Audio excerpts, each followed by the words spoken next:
Greetings, ladies and gentlemen. My name is Syed Muhammad Ayan Rizvi, and I am a second year law student at Christ Deemed to be University, Delhi NCR campus. The project for my submission at this edition of the Millennium Fellowship is the Changemaker Project. I aim at creating an environment ensuring or fostering social changes which are worthwhile in nature. We've chosen to provide aid and assistance to a village by the name of Bodhya Kala in Uttar Pradesh, India, ensuring social development, working towards the building of a stronger community.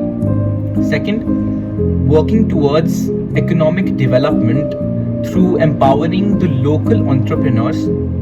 Third, to improve the educational quality by protecting the very opportunities and ensuring that they are provided to the next generation. Fourth, to work towards a unified effort for a lasting change in society. We not only focus on providing assistance to the people of the village, but also to the wildlife which is present there, working also towards the safeguarding of the flora and fauna, since it is a village which is really close to the Dudhwa National Forest. So everyone might make a note of it as well. So let's dive right into what our social impact journey has been all about. So today we're at Neki Ram Adarsh Vidyalaya in Bodhya Kala, the village which we've chosen to provide assistance to. Today I'll be taking this opportunity to move forward and acquaint the children with the basic concept of a fundamental right and a fundamental duty which is inherently corresponding to it. Education is the key to unlocking opportunities and transforming lives, especially in rural areas where resources are limited. I firmly believe that by imparting the knowledge I have been privileged to attain, I can help break the cycle of poverty and empower individuals to build a brighter future. Education isn't just about learning from books, it's about opening doors, creating opportunities, and uplifting an entire community. In the quiet corner of a village, a tragedy has struck, a loss that has taken the very heart of this community. Babu Ram, a man who was loved and respected by all, has been taken away from his family in the most cruel and heartbreaking way. The jaws of a tiger have robbed his wife of her partner, his child of her father, and this village of a good and pious soul. As I sit with his wife now, I see the weight of her grief in her eyes. She's lost so much. Her husband, her companion, and with a child on the way, the future feels uncertain. Her heart is heavy, but her love for the daughter, her unborn child, and her memories of Babu Ram keep her going.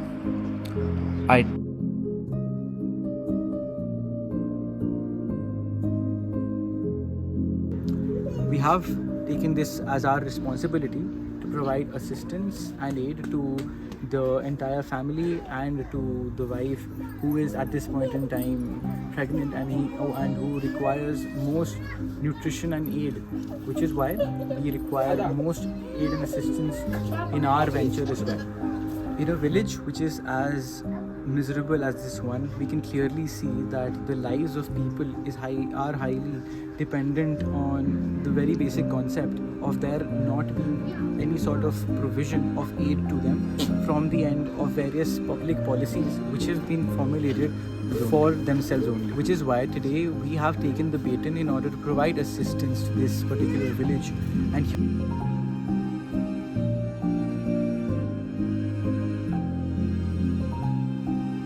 I am at Sattu Purva, another village which is really close to Bodhya Kala, another village where we have tried to engage with the people and subsequently provide to them assistance, especially today when we are at this statue of the father of the Indian Constitution, Dr. B.R. Ambedkar, who laid the very foundation of the Indian Constitution along with providing to us the very basic idea of how we as a community or as a society must work efficiently and work as hard as possible in order to provide aid and assistance to the marginalized communities which are present within our society.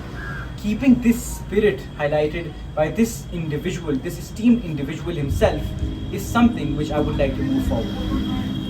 This village also faced a lot of issues with water consumption. There being a well here wasn't their main solution which they had for receiving water for themselves. What we've tried to do is also to replenish this well with adequate drinking water, both for human consumption as well as the consumption of animals, because here we can very well see that we've also moved forward to protect the Kherigar cow. The village also faces a lot of issues when it comes to recognition of the marginalized communities. Because of people belonging to certain lower castes, they weren't allowed to fetch water from this particular well. So once we worked towards the replenishing of this particular well, we moved forward to get the inauguration itself done by 5 scheduled caste women, and also to ensure that the names remain relevant. Here are the names of those 5 women who went on to inaugurate this particular well. Another important feather in our caps.